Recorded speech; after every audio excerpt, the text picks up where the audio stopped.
All right. Good afternoon. As you will have seen this morning, the Security Council held a meeting on Ukraine.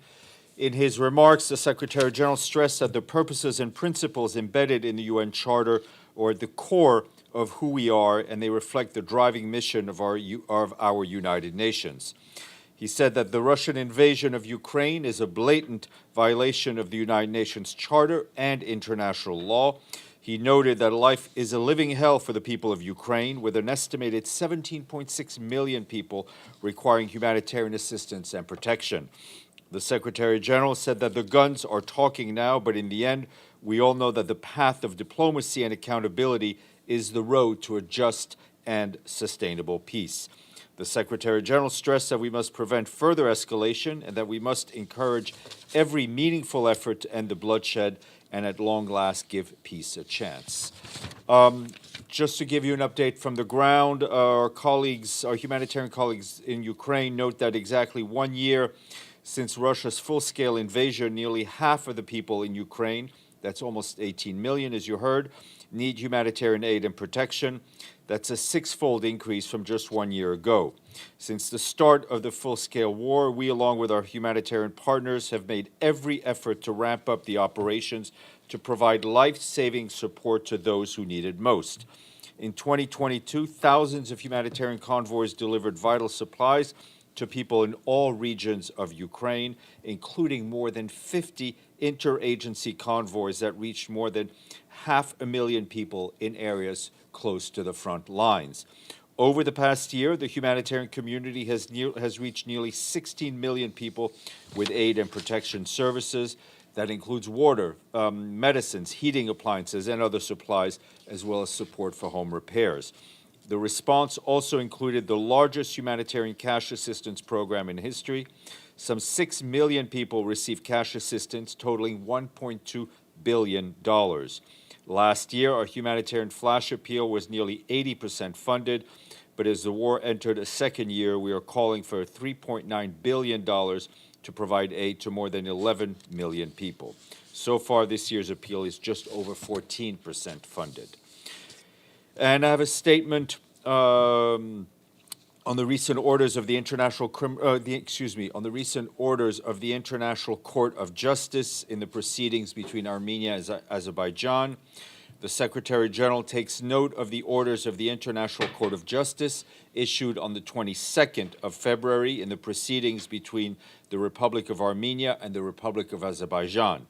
The Secretary General welcomes the trust that the governments of Armenia and Azerbaijan have placed in the International Court of Justice by asking it to resolve their differences. He recalls that the decisions of the International Court of Justice are binding and trusts that the parties will implement its orders, including the order related to measures to ensure unimpeded movement of persons, vehicles, and cargo along the Lachin corridor in both directions. The Secretary General expresses the hope that Armenia and Azerbaijan will continue working to improve their bilateral relations and strongly encourages a constructive dialogue.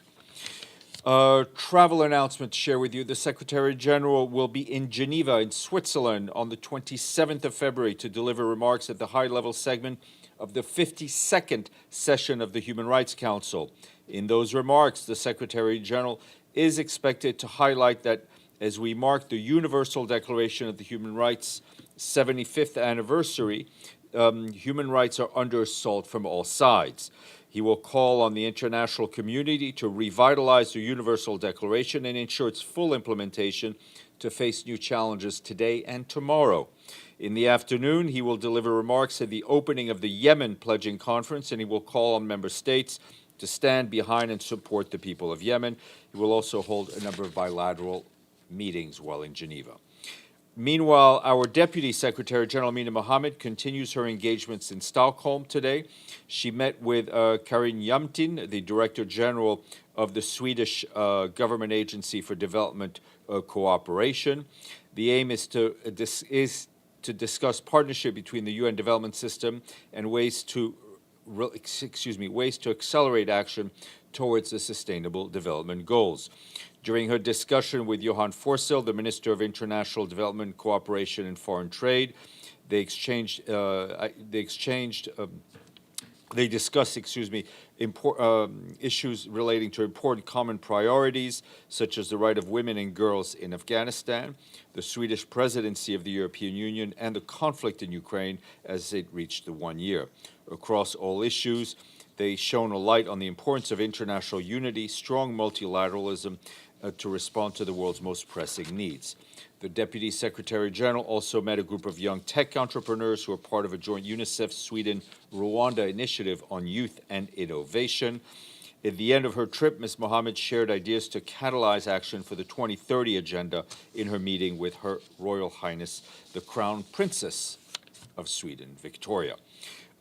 Turning to the aftermath of the earthquake in Syria, today we had 33 trucks go through a number of crossings. As a total, since the 9th, about 368 trucks with humanitarian goods have crossed from Turkey into northwest Syria. We and our partners are carrying out assessments in parts of northern Syria impacted by the earthquake. Priorities include scaling up the shelter response, winterization, and cash support. We also need more funding for humanitarian assistance. The 3-month flash appeal for Syria is now 38% funded. We've received about $151 million of the $400 million we've asked for. And our flash appeal for Turkey, which is at $1 billion, is currently over 7% funded. So far we've received no money to fund key sectors, including temporary settlement support, multi-purpose cash, and early recovery and debris removal. Meanwhile, the UN we continue to coordinate rapid assessment in parts of Turkey most impacted by the earthquake and to determine the specific requirements of people in need of humanitarian aid. As of today, the World Food Programme is providing emergency food assistance to an estimated 2.3 million people on both sides of the border. WFP has also provided food assistance in Turkey and through hot meals and family food packages to nearly 1 million quake-impacted people. And in Syria, they have assisted 1.3 million people in both government and non-government controlled areas in Aleppo, Hama, Idlib, Latakia, and Tartus. Hurricane Freddy, which killed at least 7 people after making landfall in Madagascar. In that country, we and our partners are supporting the government in getting aid to those impacted, including food, water, education, and medical supplies. The World Food Programme has provided more than 25,000 hot meals to displaced people. And before the cyclone made landfall, UNICEF had pre-positioned school kits for about 30,000 children. Our colleagues estimate that at least 79,000 people have been impacted, and these numbers could rise as the assessments are ongoing. Couple of notes. At 1:30 in this room, there'll be a press briefing by the Minister of Foreign Affairs of Spain, José Manuel Albares. And on Monday, we will have as our guest Ross Smith, the World Food Programme's country director for Syria. He will brief you on the food situation in Syria. And today we are now at 58 member states paid up in full. The country that paid up is home to one of the shortest rivers in the world. The river is called the Vrelo, otherwise meaning year, and it's only 365 meters long. It's Serbia, and we thank our friends in Serbia. Fun fact, also Serbia is one of the world's top exporters of raspberries. Deji. Yeah. Hi, Steph. I have 2 questions. Yeah.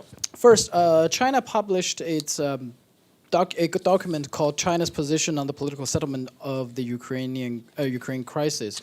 Have you got a chance to read that document, and what's the reaction from the United Nations? Sure. I mean, I think the plan put forward by the Chinese government is an important contribution. I think the call on the need to avoid the use of nuclear weapons is particularly important. We all have a collective responsibility to do what we can to reach a just peace in line with international law, the UN Charter, and the recent General Assembly resolution. My second question is concerning the aftermath of the earthquake. Is there any cross-line humanitarian operation so far? Nope. Well, that's a quick answer. Yep. Murad. Thank you, And then yours. Stéphane. Tunisia, the Tunisian authorities arrested more opposition leaders, activists, and journalists for terrorism and threat the national security. Any position on that? Any word on that? Well, I mean, we are continuing to be rather concerned by what we see in Tunisia, arbitrary detentions, as well as the shrinking space for civil society and for journalists. And we would encourage constructive dialogue between various parts of Tunisian society to move the country forward. Yoshita. Thank you, Stéphane. What is the Secretary General's expectations from the G20 finance ministers meeting in India? Even the foreign ministers will be gathering in India next week. What are his expectations? Well, we obviously, we think India's presidency of G20 is very important, and we look forward to it. I think for this particular meeting on the finance minister, the Secretary General calls on the G20 finance ministers to be bold in their efforts to reform the multilateral development banks and in the effort to find solutions to pressing debt challenges through the debt roundtable. Ibtisam, I think you had a question.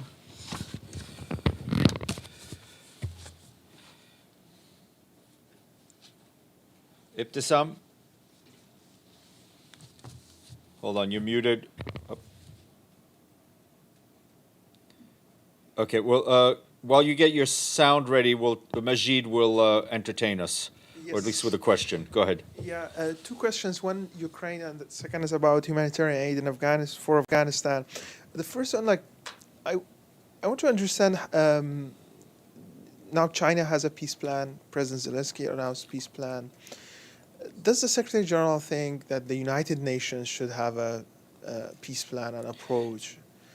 Well, I mean, I assume by United Nations you mean him as the Secretary General. As Secretary Yeah. General, yeah. The Secretary General has always said that, as in any conflict, that he is willing to assist if requested by both parties, and that's a standard procedure.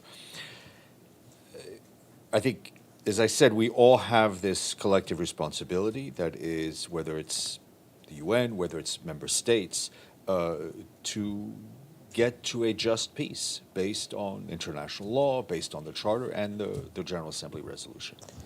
My second one was about Afghanistan. Do you have any updates, especially with all the problems we had in the past couple of months with regard to participation? No, it's a very good question, and we'll try to get an update during early next week for you, and maybe get a briefing from somebody on the ground, because it is someplace. Ibtisam. Can you hear me now? Yes, perfectly. Go ahead. Great.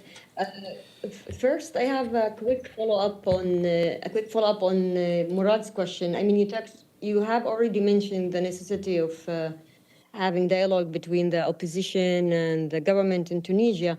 But my question is, why doesn't the Secretary General initiate such a dialogue? Well, I think it is important for these processes to be Tunisian-led, but obviously we're keeping an eye on the situation. And your second question? My second question, is about the announcement, or Israel is seeking to again advance the highly controversial E1 settlements project in the occupied Palestinian territories. And also, it also greenlit plans yesterday for more than 7,000 new settlements units. And that is the largest ever authorized number in one setting. That's according to Israeli press. Do you have any comments on that? Yes, I mean we've seen these developments. We've seen notably, especially the report that the government scheduled a discussion on the E1 for the 27th of March. The Secretary General is deeply concerned about any consideration of this plan, which, if carried out, would cut the connection between the northern and southern parts of the occupied West Bank. He reiterates that the settlements have no legal validity and constitute a flagrant violation of international law and United Nations resolutions. They further entrench Israel's military occupation of the Palestinian territory and undermine the possibility of a viable and contiguous Palestinian state as part of a negotiated two-state solution. He calls for unilateral actions that erode the prospects for a political solution to stop. Murad, and then Linda. Thank you. Three of Al Jazeera journalists are being held for months in Egypt without even being charged. Any statement on that?